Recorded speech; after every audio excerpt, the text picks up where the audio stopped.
Ok, c'est Sinox. Salut mon humain Sinox, ça va ou quoi? Tranquille? Tranquille. Donc on est avec ZK. Ok, ouais c'est ça.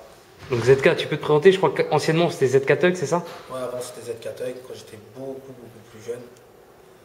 C'était ZK Tug, aujourd'hui c'est ZK quoi. Ça fait un bon moment que je rappe, mais j'étais beaucoup dans l'ombre on va dire. C'était plus, je taffais ma plume. Et c'était plus de la passion entre guillemets qu'autre chose. Même si on me voyait, par intermittence, tu vois. Et je sais que t'avais fait un gros buzz à un moment donné avec le morceau Patrice Carteron. Les rappeurs sont des badraris devant des carterons. Bec chargé, complet à bloc, lourd comme carteron. Pas de légende, père de personne, Patrice Carteron. Nous viendrons et nous vaincrons comme carteron. Cette Tug, Gones gang, lourd comme carteron. Fais la guerre, fais du zèle, mais nous galons. Pourquoi ce morceau sur Patrice Carteron justement? Il représente quoi en fait Patrice Carteron pour toi? Il représente C'est la détermination. la détermination, comment dirais-je, comment je pourrais t'expliquer ça? Les codes de la rue quoi. Il représente un mec qui n'a peur de personne entre guillemets, tu vois. Qui porte ses couilles, tu vois. C'est vrai que c'est une personnalité aussi qui a relayé le morceau. Il l'a validé en quelque sorte.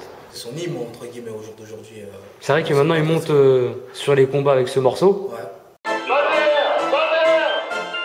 Patrice Carteron. Patrice Carteron. Patrice Carteron.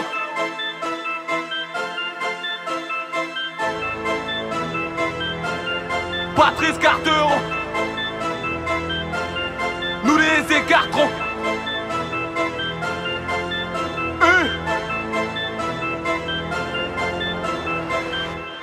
Et je sais que tu l'as rencontré aussi personnellement.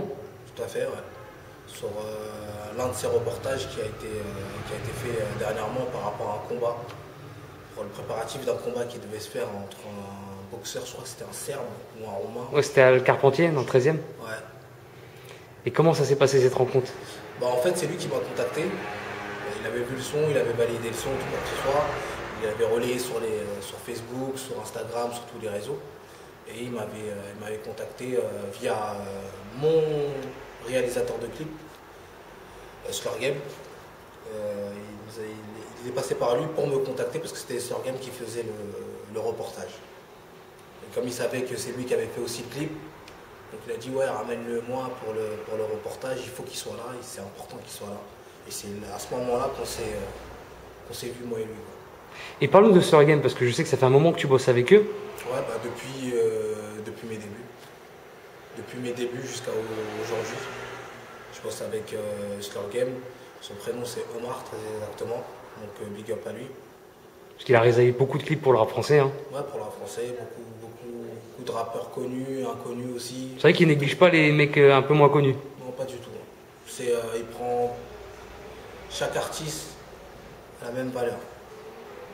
Donc voilà quoi.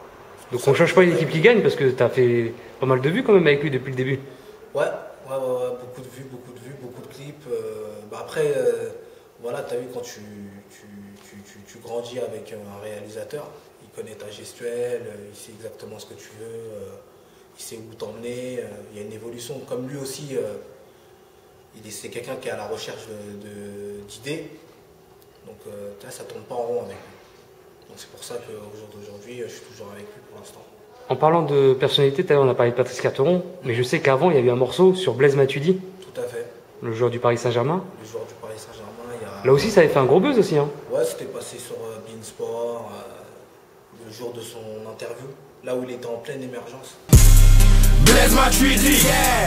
Blaise Matuidi, number one de la Ligue 1. Blaise Matuidi, Blaise Matuidi, yeah. Blaise Matuidi, yeah. Number one de la Ligue 1. Blaise Matuidi. Parle-nous de l'écriture de ce morceau. Pourquoi ce morceau? Pourquoi lui? Parce que tout simplement parce que bah il y avait déjà je suis de Paris donc je suis fan de football, tu vois, entre guillemets. Je suis pour le Paris Saint-Germain. Et à ce moment-là, il représentait... enfin, c'était l'époque de l'infatigable Blaise Matuidi, on va dire. Il était en pleine montée, en pleine puissance, on entendait parler partout. Blaise Matuidi par-ci, par-là. Et puis comme moi, tu as vu, j'ai pas de honte en fait à faire un son sur des personnalités. Tu vois, je suis pas là à me dire ouais, je vais pas faire un morceau sur lui, les gens vont croire que je suis un suceur, des trucs comme ça, tu vois. Moi, je suis à l'américaine, tu vois. Tu rends hommage, même s'ils sont pas morts, quoi, mais pour leur travail, pour leur travail, pour ce qu'ils sont devenus, tu vois. C'est tout ça pour la réussite qu'ils incarnent, quoi, tu vois. Mais c'est vrai que Blaise Matuidi, il y a pas mal de gens qui ont fait des morceaux sur lui, t'es pas le seul. Ouais. Et aussi Niska, ouais. Qui avait fait un morceau Matuidi, Charo. Et c'était la même période ou bien tu l'avais fait avant? Matuidi, Charo, c'était après.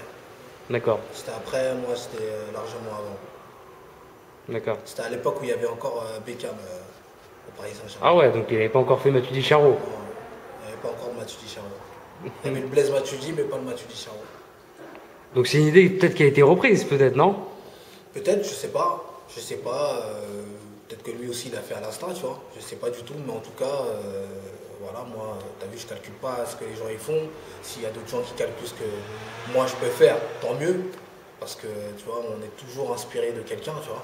Donc tant mieux, si c'est ça qui l'a inspiré, tant mieux.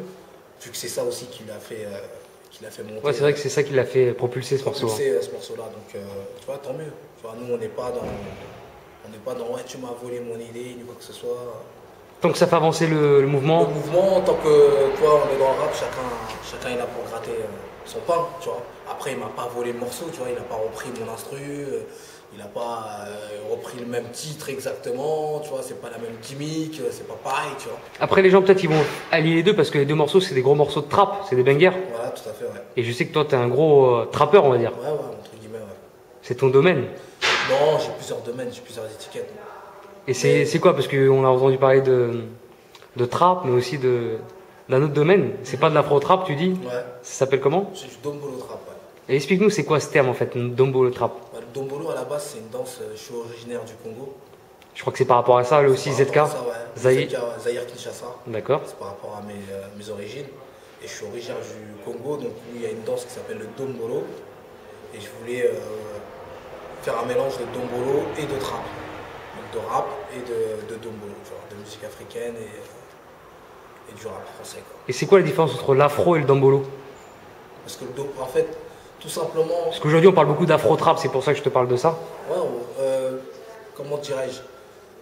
Tout simplement parce que si tu écoutes et regardes le clip Dombolo Trap 2, là tu vas vraiment voir la différence dans le Dombolo Trap 2 et dans le Dombolo Trap 3.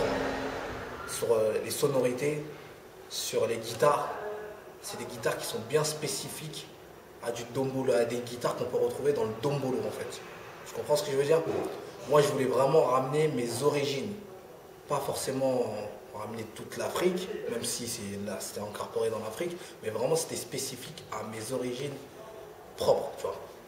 Et la différence, dans la sonorité, quand tu tends l'oreille, ça n'a rien à voir avec tout ce qu'on appelle aujourd'hui de l'afro-trap. Ouais, c'est vrai qu'aujourd'hui l'afro-trap s'est mis en avant. Ouais. Et là tu m'as parlé d'une série, Dombolo Trap 1. Ouais, il y a le 1, il y a le 2, il y a le 3. Donc automatiquement on fait la relation avec Afro-Trap 1, Afro-Trap 2, Afro-Trap 3 du rappeur MHD, le rappeur parisien. Ouais. T'écoutes un petit peu ce qu'il fait? Je connaissais pas, mais maintenant j'écoute. Bah oui, j'écoute. Et comment t'as découvert en fait? Bah je l'ai découvert... Parce que ça arrivait un petit peu à la même période ou un peu avant Moi j'avais fait déjà le Dombolo Trap 1, qui est la phrase qui revient, c'est t'as lancé un mouvement mais tu n'as pas continué. Tu comprends ce que je veux dire? Donc moi je dis non, j'ai lancé un mouvement mais il a continué. S'il y a des personnes qui s'en inspirent et qui, tu vois, qui émergent après ça par rapport à peut-être ce que moi j'ai fait, oui ou non, peut-être par rapport à ce que moi j'ai fait, si, j'ai lancé le truc. Sauf que peut-être aujourd'hui... Pour toi, t'es le précurseur du Dombolo Trap? Ah ouais, pour moi je suis précurseur du Dombolo Trap. Quand tu dis Dombolo Trap, ça n'existait pas avant. Même l'afro-trap n'existait pas avant. Tu vois ce que je veux dire? Il n'y avait pas de rythme ou de sonorité qui était aliéné avec de la trappe. Avant c'était de la trappe. J'étais en train de dormir moi et mon téléphone n'arrêtait pas de sonner. Il n'arrêtait pas de sonner. Je comprenais pas. Moi j'ai dit ouais, c'est chelou ça. T'as gagné au loto, J'ai gagné au loto, il y a un problème, tu vois. Donc je prends mon téléphone, tout ça, la tête dans le cul, tout, la tête dans le nuage. Je vois des notifications de partout. Et de partout. Je prends mon téléphone et là je viens de voir taille, je vois beaucoup. Tu vois, tu sais, les fans, KO2P, Booba, Cop, Booba 9 de I. Cop, 9 de I, Ouais. c'est quoi ça?